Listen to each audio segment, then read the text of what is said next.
There's a wonderful book called The Art of Poetry by James Fenton.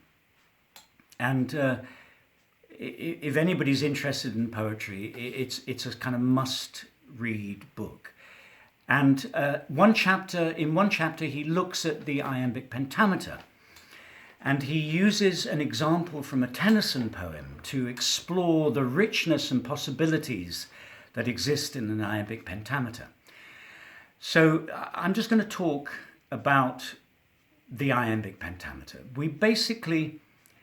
It's regarded as a 5-beat line with 10 syllables, and each iamb is often thought of as a unstressed stressed. So da-dum, da-dum, da-dum, da-dum, da-dum, da-dum. So you get the 5 syllables there. Now, the wonder of the Iambic Pentameter, which is the reason why so many poets have used it, and of course why Shakespeare uses it again and again and again, is that it is extraordinarily flexible. Unlike the 4-beat line, this form allows enormous variety. And I'll start with the Tennyson. And this is James Fenton's analysis of these 4 or 5 lines. The first line is from a poem called Tithonus, or I'm not sure how you pronounce that. It's about a man who is given the gift of immortality, but unfortunately his body does not stay young. So it's about a man who's incredibly old and disabled now, but is going to live forever. So the first line is, the woods decay and fall. And in some ways that is an absolutely perfect, regular iambic pentameter. The woods decay and fall. And we have the stress on the stress line, the iamb, the woods decay and fall. And we have 10 syllables. Next line goes, the vapours weep their burthen to the ground. Now, if we imposed a iambic pentameter sort of prison on that, we would go, the vapours weep their burthen to the ground. And we'd have a stress on 2, which actually wouldn't really make a lot of sense. The vapours weep their burthen to the ground is sort of quite ugly. So we've got the vapours weep their burthen to the ground. And arguably, there's only 4 stresses there. I want to introduce somebody else who wrote brilliantly about language, is Anthony Burgess, and he wrote a book called The Language Made Plain.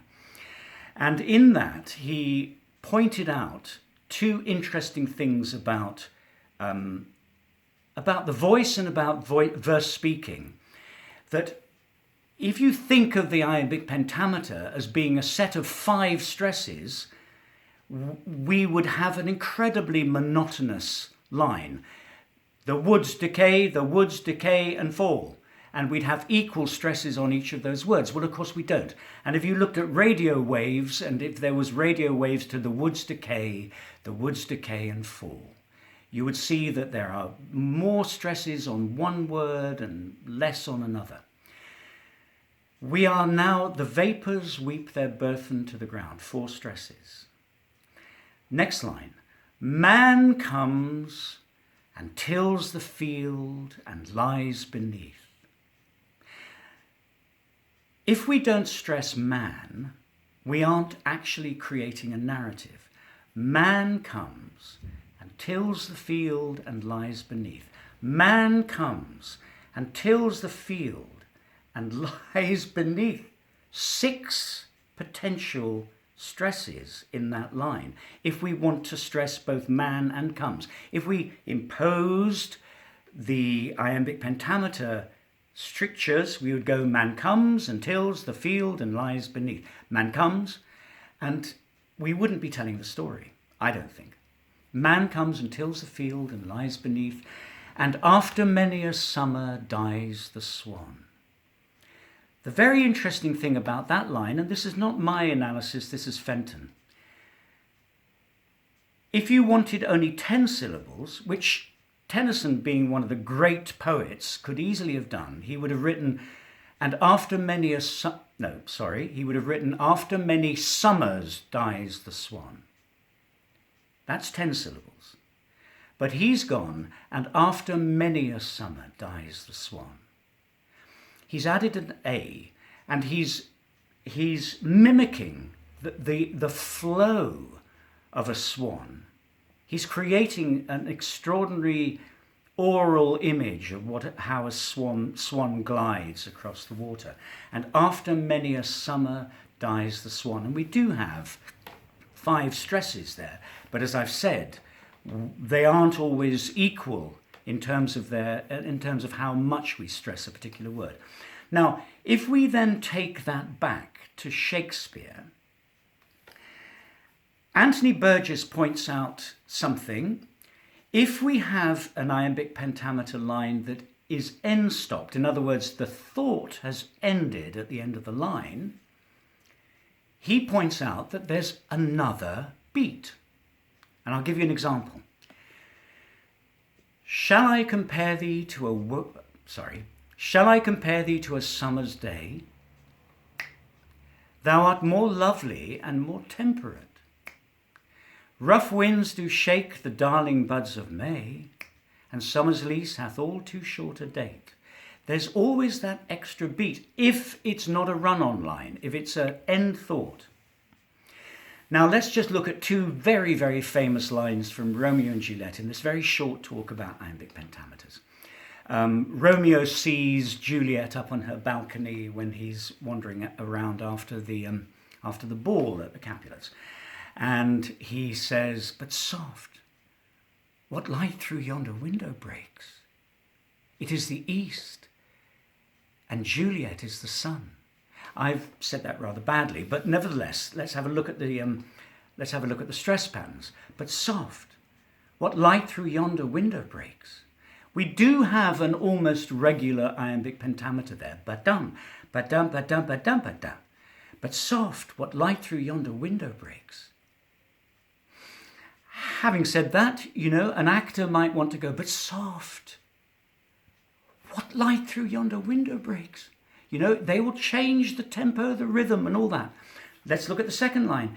It is the east, and Juliet is the sun. What are the important words there? East, Juliet, sun. That's all we really need to know. And if we go, it is the east and Juliet is, what have we got? We've got Juliet, so we have to say Juliet. It is the east and Juliet is the sun. No actor would ever choose to produce a line like that. We might go, would we even go, it is the east? It doesn't quite make sense. It really needs to go, it is the east. And Juliet is the sun. Arguably, there are only 3 important stresses in that particular line. So sometimes we are told that we must look at how there are 5 stresses in all these lines that are written in iambic pentameters.